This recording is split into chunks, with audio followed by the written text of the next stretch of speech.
हरे कृष्णा। आज हम भक्ति रसामृत सिंधु का 41 चैप्टर पढ़ने जा रहे हैं। ये अध्याय 41 का शीर्षक है सख्य भक्ति, अर्थात भगवान श्री कृष्ण को ही अपना बेस्ट फ्रेंड, सखा मानकर जो भक्ति करते हैं। जब कोई भक्त स्थायी रूप से भक्ति करता है और विभिन्न अनुभवों के द्वारा भगवान के प्रति सख्य रस परिपक्व कर लेता है, तो उसकी भावना को ईश्वर के लिए सख्य प्रेम कहा जाता है। ईश्वर के प्रति ऐसे सख्य प्रेम को उद्दीप्त करने वाले साक्षात कृष्ण ही हैं, और कृष्ण की कृपा से ही हम जो है भगवान के प्रति कोई भी भावना को उद्दीप्त कर पाते हैं। वृंदावन में भगवान के जो नित्य पार्षद है, नित्य पार्षद अर्थात जो भगवान के नित्य लीला में भगवान के बहुत ही अंतरंग भक्त है, सेवक है, तो वो इस प्रकार वर्णना करते हैं कि जिसके बदन अर्थात कृष्ण का जो शरीर का रंग है वो इंद्रनील मणि जैसा है। कृष्ण का मुस्कान कुंद पुष्प की भांति सुंदर है।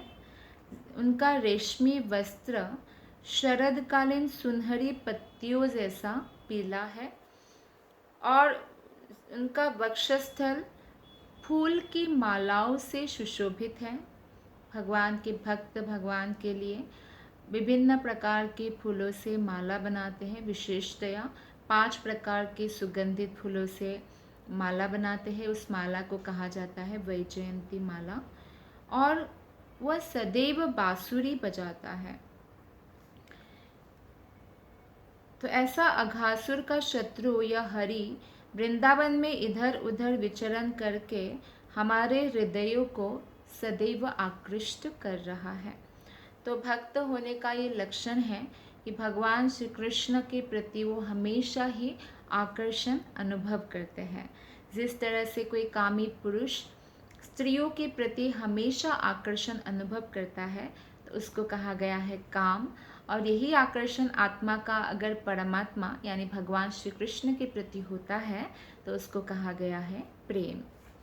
जब महाराज युधिष्ठिर आदि पांडवों ने कुरुक्षेत्र के युद्ध स्थल में कृष्ण के चतुर्भुज रूप को देखा था, अर्जुन को जब कृष्ण ने विराट रूप दिखाया, तब भी कृष्ण ने अर्जुन को दिव्य नेत्र प्रदान किया था।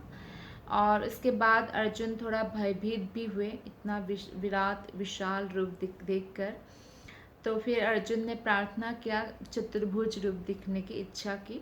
तो अर्जुन ने जब चतुर्भुज रूप दिखाया तो पांडवों ने वो रूप देखा, शंख चक्र गदा पद्म से। पद्म जो है वो पुष्प है, कमल कमल। और तब उनको सुधि नहीं रही और भगवान का दिव्य रूप का दर्शन करके वो अमृतमय सागर में मग्न हो गए। इससे पता चलता है कि पांडुपुत्र राजा युधिष्ठिर, भीम, अर्जुन, नकुल तथा सहदेव, ये सारे पांडव जो है कृष्ण के प्रति सख्य प्रेम में बंधे हुए थे। ज़रूरी नहीं है कि कृष्ण के एकदम इक्वल उम्र का ही होना चाहिए। युधिष्ठिर और भीम बड़े थे जब कृष्ण यहाँ लीला कर रहे थे, अर्जुन कृष्ण के उम्र के थे और सहदेव नकुल छोटे थे। तो सारे के सारे सख्य भाव में कृष्ण से प्रेम करते थे। और जैसे कि जैसे माता पिता बाहर से जब वो नौकरी करके आते हैं और जब अपने पुत्र को देखते हैं कि छोटा सा बालक है, जैसे मान लीजिए दादी के साथ या किसी के साथ जिसके साथ भी छोड़ के गए थे, तोतली बोलकर खेल रहा है, इतना सुंदर लगता है माता पिता को कि उनकी जो थकावट है, कहा जाता है कि वो तुरंत दूर हो जाता है। तो आप सोचिए, एक भौतिक शरीर धारण करने वाले मासूम शिशु का दर्शन करके अगर ऐसा अनुभव होता है, तो स्वयं भगवान का दर्शन जिसमें पूर्ण आकर्षण है, तो कैसा अनुभव हो सकता है, इसका हम कल्पना भी नहीं कर सकते। तो वृंदावन में कृष्ण के पार्षदों को देखकर सख्य भाव का उद्दीपन भी अत्यंत स्वाभाविक है, क्योंकि भगवान के जो सखी भाव में भक्त है या सखा भाव में जो भक्त है, उनके साथ रहने से भी कृष्ण के प्रति सख्य प्रेम उदित हो सकता है। ये पार्षद कृष्ण की सेवा में रहकर सदा प्रसन्न रहते हैं और सामान्यतया जो समान आयु वाले कहे जाते हैं। और ये जो भगवान को सखा मानते हैं, ये सदा ही कृष्ण के प्रति पूर्णतया आश्रित रहते हैं और कृष्ण के संरक्षण के कारण उनको कोई डर नहीं होता है। कभी कभी भक्तगण प्रार्थना करते हैं कि हम कृष्ण के वयस्यों के सादर प्रणाम करते, अर्थात कृष्ण के जो सखा है उनको हम सादर प्रणाम करते हैं, जिन्हें कृष्ण की मित्रता तथा संरक्षण पर पूरा पूरा भरोसा है। इस धरातल पर आप किसी को मित्र माने भी, और हो सकता है ईर्ष्या में आकर कभी वो ऐसा कार्य कर दे जिससे आपको बहुत आघात पहुँचे, लेकिन भगवान श्री कृष्ण ऐसा मित्र नहीं है। तो जो भी भगवान श्री कृष्ण को मित्र मानते हैं, तो भगवान उनको संरक्षण प्रदान करते हैं और भक्तों को इसलिए कृष्ण की मित्रता पर पूरा पूरा भरोसा है। तो ऐसे भक्त जो है हमेशा निर्भय है और वे कृष्ण के ही समान स्तर पर अपनी दिव्य प्रेमा भक्ति संपन्न करते हैं। तो वृंदावन के अतिरिक्त जो कृष्ण के सारे लीलास्थल है उसको पूर्ण कहा गया है, पूर्ण। तो यहाँ पे मथुरा और कुरुओं की राजधानी से हस्तिनापुर में भी कृष्ण की लीलाएं हुई है। कृष्ण बहुत समय हस्तिनापुर में बिताया पांडवों के कारण। दोनों ही पुर है, मथुरा भी पुर है और हस्तिनापुर भी। अर्जुन, भीम, द्रौपदी और श्रीदामा ब्राह्मण जैसे व्यक्तियों की गणना पुरों की सख्य भक्तों में आता है। तो जैसे कि द्रौपदी भी कृष्ण को अपना सखा मानते थे, पांडवों की तरह ही। पांडवों ने कृष्ण के सानिध्य का जिस प्रकार भोग किया उसका वर्णन इस प्रकार शास्त्र में है कि जब कृष्ण कुरुओं की राजधानी इंद्रप्रस्थ में पधारे तो महाराज युधिष्ठिर तुरंत बाहर निकल आए और उन्होंने उनका सिर सूंघा। तो युधिष्ठिर महाराज कृष्ण से बहुत प्रेम करते हैं और वैदिक प्रथा के अनुसार जब कोई छोटा व्यक्ति बड़े व्यक्ति का चरण स्पर्श करते हैं तो वयोवृद्ध व्यक्ति जो है उनको आशीर्वाद देते हैं, सिर सूंघते हैं। और इसी प्रकार अर्जुन और भीम ने कृष्ण का आलिंगन किया और युधिष्ठिर महाराज ने वात्सल्य, सख्य भाव तो है ही और वात्सल्य भी दिखाया कि छोटा है तो सिर सूंघा कृष्ण का। नकुल सहदेव छोटे होने के कारण आंखों में आंसू भरकर कृष्ण के चरण कमल को स्पर्श किया और कृष्ण को प्रणाम किया। इस तरह पांचों पांडवों ने दिव्य रस में कृष्ण की सख्य मैत्री का भरपूर आनंद उठाया। जब कृष्ण और अर्जुन रथ में साथ साथ होते हैं तो उनकी शोभा दिव्य हो जाता है, दिव्य जैसे आभामय हो जाता है और जिससे वे हर एक की आंखों को मनोहर लगते हैं। जैसे स्वर्ग में व्यक्ति बहुत ही खुश रहते हैं, वैसे स्वर्गिक लगते हैं। कृष्ण और अर्जुन को एक साथ रथ में देखकर सब लोग प्रसन्न हो जाते हैं, उनकी आंखों को मनोहर लगता है। कहा जाता है कि एक बार अर्जुन अपने बिस्तर पर लेटे थे और उनका सिर कृष्ण की गोद में था, अर्जुन का सिर कृष्ण की गोद में था। तो भगवान अपने भक्तों से कितना प्रेम करते हैं। आप इस भौतिक धरातल पर कोई बॉस को देखिए, वो क्या बॉस भावना में रहते हैं, इतना प्राउड में रहते हैं, लेकिन भगवान जो है वो कभी भी ऐसे प्राउड नहीं देखा जाता। वो अपने भक्तों को इतना प्रेम करते हैं कि अर्जुन का सर अपने गोदी में लेके अर्जुन सो रहे थे कृष्ण की गोदी में और अर्जुन कृष्ण से आनंद में बात कर रहे थे, हास परिहास कर रहे थे, जैसे दो दोस्त मजाक करते हैं वैसे कर रहे थे। तो इस तरह कृष्ण की संगति का आनंद, हंसी तथा अत्यधिक तुष्टि में अर्जुन ले रहे थे। जहाँ तक वृंदावन के जो कृष्ण के समान उम्र वाले जो सखा के बात है, वे यदि कृष्ण को क्षण भर भी नहीं देखते बहुत दुखी हो जाते हैं और जब कृष्ण को देखते हैं हमेशा हर्षित रहते हैं। जब कृष्ण गोवर्धन पर्वत को अपने बाएं हाथ में उठाए थे तो जो भगवान के सखा भाव में है वो कभी कभी ऐसे बातें भी करते हैं, जैसे कि बोलते हैं कि अरे जो गोवर्धन आपको क्या लगता है, आप अकेले उठाए हो क्या? जब राधा रानी गोवर्धन के अंदर प्रवेश कर रही थी तो आपका जो हाथ है वो हिल गया था, तो हमने लाठी लगा के गोवर्धन को पकड़ के रखा। इस तरह से भी वो करते हैं, मतलब अपने को बराबर समझते हैं कृष्ण के।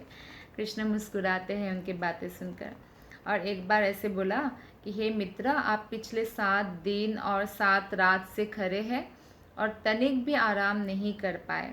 यह हमारे लिए अत्यंत कष्टदायक है, क्योंकि कृष्ण ऐसे खड़े हैं हाथ में गोवर्धन उठाकर उंगली में, तो कृष्ण को तो कोई दर्द नहीं हो रहा है।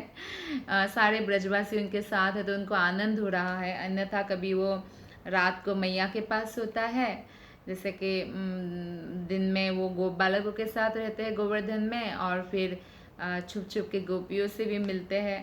तो इस तरह से जो है कृष्ण का दिनचर्या चलता है। लेकिन आज जो है माता यशोदा, गोप बालक, गोपीगण सब एक साथ है 7 दिन 7 रात। तो कृष्ण को तो कोई थकावट एक्चुअली नहीं होती है, लेकिन फिर भी सखा होने के कारण वो बोल रहे हैं कि हमें बहुत कष्ट हो रहा है, इतना बड़ा गोवर्धन आप उठा के अकेले अकेले उठा रहे हैं, तो इसलिए हमें अच्छा नहीं लग रहा है कि आप इतना कठिन काम कर रहे हैं।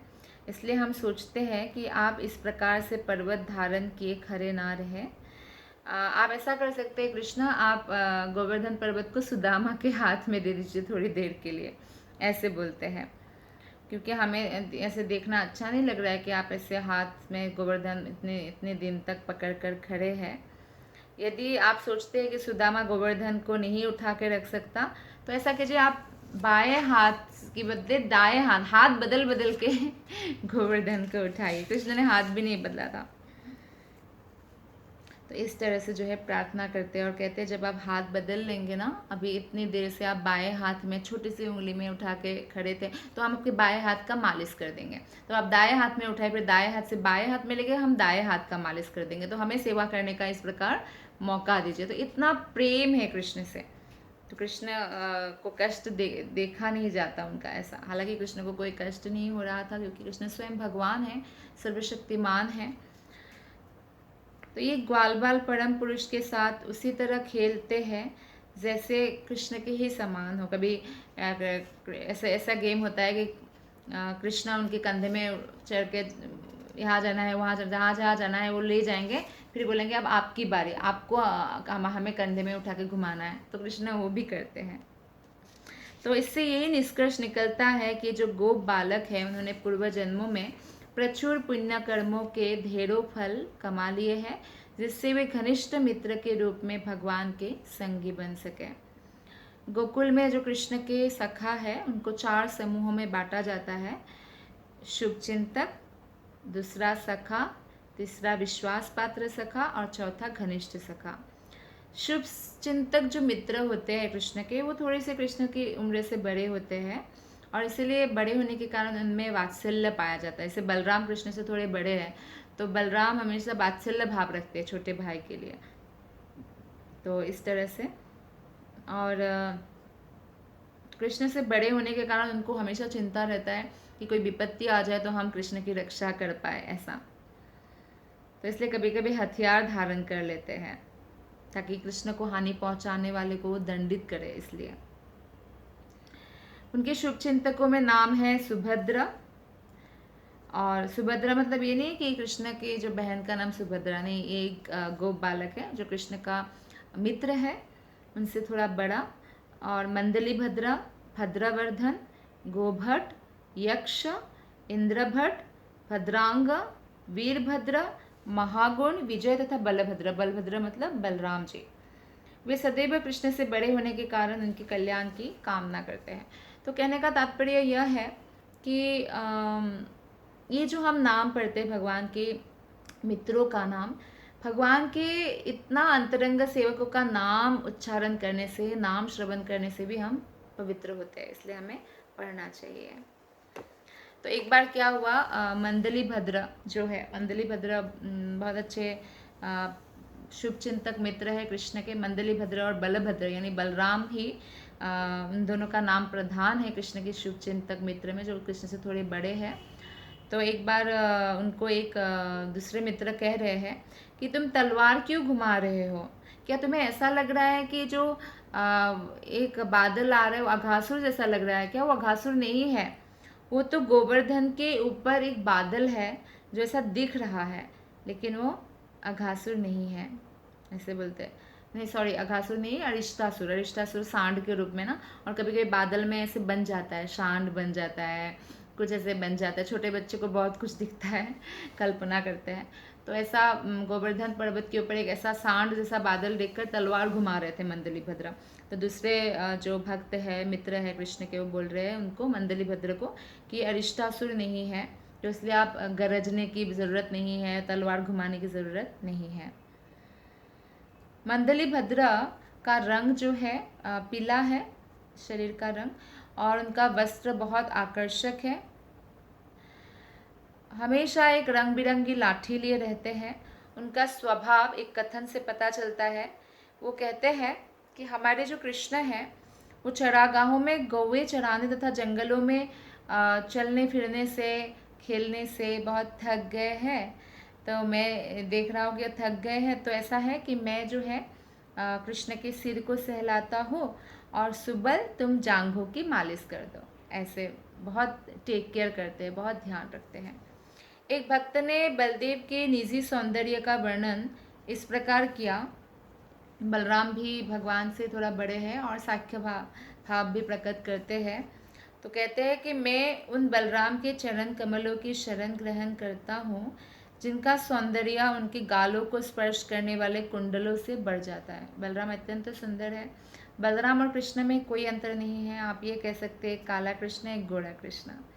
कृष्ण के ही राइट साइड से बलराम प्रकट हुए हैं, और बलराम जी हमारे बीच इसलिए आए क्योंकि कृष्ण की सेवा कैसे करना है कृष्ण से बेहतर कोई नहीं बता सकता। तो बलराम सेवक कृष्ण है और कृष्ण सेव्य कृष्ण। तो कृष्ण की कैसे सेवा करना है बलराम जी हमें बता सकते हैं। तो इसलिए बलराम हमारे गुरु है, और उनका नाम संकर्षण भी है और अनंत शेषनाग भी है, और यही है जो जिनका जो है भक्त है भगवान शिव शंकर। और इसलिए उनके स्मरण में, अनंत शेष के स्मरण में वो गले में सांप धारण करते हैं ताकि अपने प्रभु का उनको हमेशा स्मरण रहे। तो बलराम जो है समस्त वैष्णवों की गुरु है, सबकी गुरु है वो। और इसलिए जब वो चैतन्य महाप्रभु के अवतार में नित्यानंद प्रभु के रूप में आते हैं तो भी हमें वो बहुत पतितों को भी जो है बहुत प्रेम से भगवान का नाम प्रदान करते हैं। तो बलराम बहुत सुंदर है। उनके मुखमंडल कस्तूरी से बनाए गए तिलक से सुशोभित है, कस्तूरी तिलकम। और उनका विशाल वक्षस्थल गुंजा फूलों की माला से सुशोभित है जो बहुत ही सुगंधित है।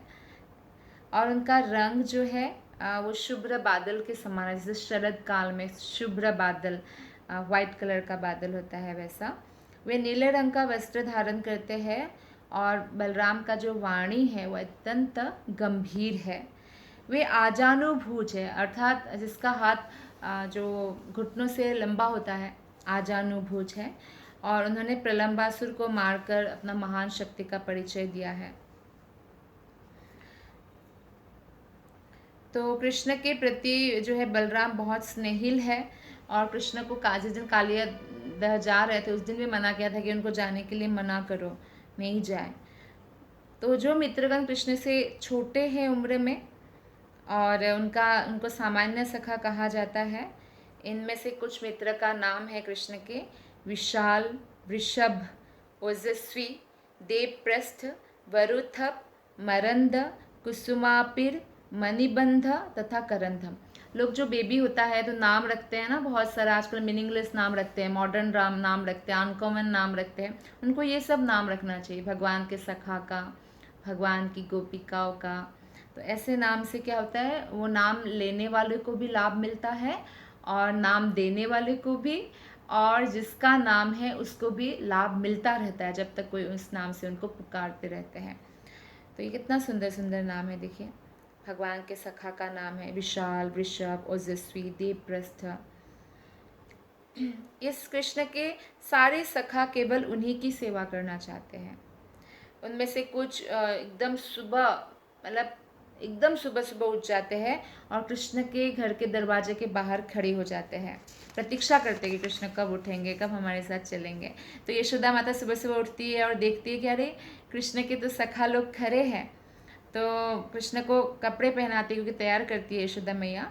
तो बालकों को देखकर बुलाती है, अरे विशाल, जैसे विशाल उनका कृष्ण का फ्रेंड का नाम है, सखा का नाम है, विशाल तुम वहाँ क्यों खड़े हो, यहाँ आओ।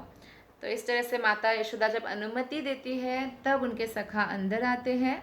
और फिर माता यशोदा कृष्ण को जब वस्त्र पहनाती है तो कृष्ण को नुपुर पहनाने में विशाल जो है सहायता करता है। और हंसी विनोद में कृष्ण खड़े हैं, जैसे उनका दोस्त नुपुर पहना रहे हैं तो हंसी मजाक में क्या करते हैं, पासुरी से इसे मारते हैं। तो मारते हैं तो विशाल को भी बहुत आनंद आता है, कृष्ण को भी बहुत आनंद आता है। और माता यशोदा डांटती है कि अरे तुम विशाल को क्यों तंग कर रहे हो, तुम अपने मित्र को तंग क्यों कर रहे हो कृष्णा। तो माता की बात सुन के दोनों ही मित्र हंसते हैं। कभी कभी जब कृष्ण तथा उनके सखा चरागाह जाते तो कंस कृष्ण को मारने के लिए असुर एक के बाद भेजते ही रहते हैं, और कृष्ण सबको मारते रहते और कंस भी नहीं थकते, वो भेजता ही रहता था। तो असुर से लड़ते हैं कृष्ण, ऐसा दिखाते कि बहुत लड़ाई किया, बाल वाल बिखर गए, जैसे थक गए, ऐसा दिखाते हैं। तो सखा उनके पास जाकर उनको विश्राम दिलाने का प्रयास करते हैं। कुछ सखा कहते हैं, अरे विशाल, या कमल पत्र का पंखा लेकर कृष्ण पर झलो, कृष्ण को पंखा करो, ये बोलते हैं ताकि कृष्ण को आराम मिले। अरे वरुथप, तुम कृष्ण के मुख पर बिखरे सिर के जो बाल है उसको कंघी कर दो। हे वृषभ, तुम व्यर्थ की बातें मत करो, क्योंकि बातें करते तो बोलते कृष्ण थक गया, बात मत करो। शीघ्र कृष्ण का शरीर दबाओ, थक गया है। उनकी बाहें उस असुर से लड़ने और कुश्ती करने के कारण थक गई है, देख नहीं रहे हो कि हमारे सखा कृष्ण थक गए हैं, ऐसे बोलते हैं। एक बार गोपी सखी से बोलती है, सुमुखी, जब महाराज नंद के पुत्र कृष्ण पर्वत की गुफा में आराम कर रहे थे तो वे अपना सिर श्रीदामा की बाहों में रखे थे और अपने बाएं हाथ दामा की छाती पर रखे थे, और इस अवसर का लाभ उठाकर देवप्रस्थ कृष्ण के प्रति वत्सल होकर तुरंत पांव दबाने लग गए। कृष्ण के सखाओं के ऐसे कार्यकलाप चरागाहों में चलता ही रहता है। नेक्स्ट, विश्वास पात्र जो कृष्ण के सखा है, प्रिय सखा कहा जाता है, जो कृष्ण के बहुत अंतरंग सखा है। एक समान उम्र के होते हैं। अब तक हमने पढ़ा कि कृष्ण से थोड़ा बड़े जो साख्या भाव में है या थोड़े छोटे, अभी एक समान उम्र के हैं। अत्यधिक प्रिय होने के कारण उनका व्यवहार शुद्ध मैत्री के आधार पर ही होता है। तो अन्य मित्रों का व्यवहार वात्सल्य भाव होता है, जैसे बड़े होते हैं तो वात्सल्य भाव होता है कि कृष्ण को प्रोटेक्ट करना है, कृष्ण को थकावट हो गई है तो सिर सहला दो, ऐसी भावना होती है। और थोड़े छोटे होते हैं तो सख्य भाव में भी दास्य भावना मिश्रित होता है, तो कि कृष्ण का पैर दबा दो, ऐसा। तो लेकिन जो समवयस्क है वो समान स्तर पर ही एकमात्र मतलब होते हैं, कृष्ण के समान स्तर जैसा ही मैत्री भाव होता है। और ऐसे समान उम्र के जो सखा है कृष्ण के, उनका नाम है श्रीदामा, सुदामा, दामा, वसुदामा, किंकिणी, स्तोक कृष्ण, अंशु, भद्रसेन, विलासी, पुंडरीक, विटंक तथा कलविंक। ये सारे सखा विभिन्न लीलाओं में अपने कार्यकलापों से कृष्ण को दिव्य आनंद प्रदान करते थे। तो इन प्रिय सखाओं के आचरण का वर्णन राधा रानी की एक सखी राधा रानी से करती है और कहती है कि हे सुमुखी राधा रानी, मतलब सुमुखी, सुंदर मुख वाली, सुंदर चेहरा वाली राधा रानी, तुम्हारे प्रिय सखा कृष्ण अन्य प्रिय बाल मित्रों द्वारा भी सेवित है। मतलब सिर्फ गोपियाँ नहीं सेवा करती है या माता यशोदा नहीं सेवा करती है, बल्कि बाकी गोप बाल मित्र भी उनकी सेवा के लिए हमेशा तत्पर रहते हैं। उनमें से कुछ मित्र अत्यंत मृदु वाणी के साथ बात करते हैं और उनसे विनोद करते हैं और इस तरह कृष्ण को प्रसन्न करते हैं, मीठा मीठा बात करते हैं कृष्ण के साथ। उदाहरणार्थ कृष्ण के एक ब्राह्मण मित्र का नाम था मधुमंगल, जिसको खाना बहुत पसंद था, ज़्यादा से ज़्यादा खाते थे वो, और लड्डू तो बहुत ही पसंद था। तो सब लोग जो है ऐसा ऐसा लगता था कि जो लोभी है, बहुत लोभी ब्राह्मण है मधुमंगल। और ऐसा माना जाता है ना कि ब्राह्मण लोग दूसरों को आशीर्वाद देते हैं। तो मधुमंगल कृष्ण से बोलते, कृष्ण मुझे थोड़ा लड्डू और दे दो, मैं ना तुम्हें आशीर्वाद दूंगा। तो कृष्ण भी हंसी हंसी उनको बहुत लड्डू देते हैं और वो आशीर्वाद देते हैं कि राधा रानी तुम्हें देखकर बहुत प्रसन्न हो। ऐसे राधा रानी के साथ मिलाकर जो है वो आशीर्वाद देते हैं। तो सारे मित्र जब खाने बैठते हैं तो मधुमंगल सबसे ज़्यादा खाते हैं और विशेषतः लड्डू उनको बहुत पसंद है। तो कभी कभी कोई प्रिय सखा कृष्ण के समक्ष आकर उन्हें अत्यंत स्नेह एवं प्यार से गले लगा लेता है कृष्ण को। तभी पीछे से एक दूसरा मित्र आकर अपने हाथों से कृष्ण की आंखें बंद कर देते, पीछे से ऐसे खेलते हैं ना, ऐसे आंखें बंद कर देते हैं। कृष्ण अपने प्रिय सखाओं के ऐसे व्यवहारों से अत्यंत सुख अनुभव करते। इन समस्त प्रिय सखाओं में श्रीदामा को प्रमुख माना जाता है। श्रीदामा राधा रानी के भाई हैं। वो हंसी हंसी में कृष्ण को हमेशा ललकारते हैं, ललकारना जैसे बोलते हैं ना, जैसे योद्धा को ललकारते हैं वैसे।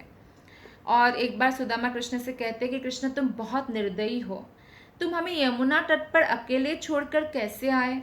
तुम्हें नहीं देखकर सब लोग पागल हो गए, यहाँ तक कि जो गैया हैं, बछड़े हैं, वो भी कृष्ण को नहीं देखते ना तो पागल सा हो जाते, बीहबल सा हो जाते हैं।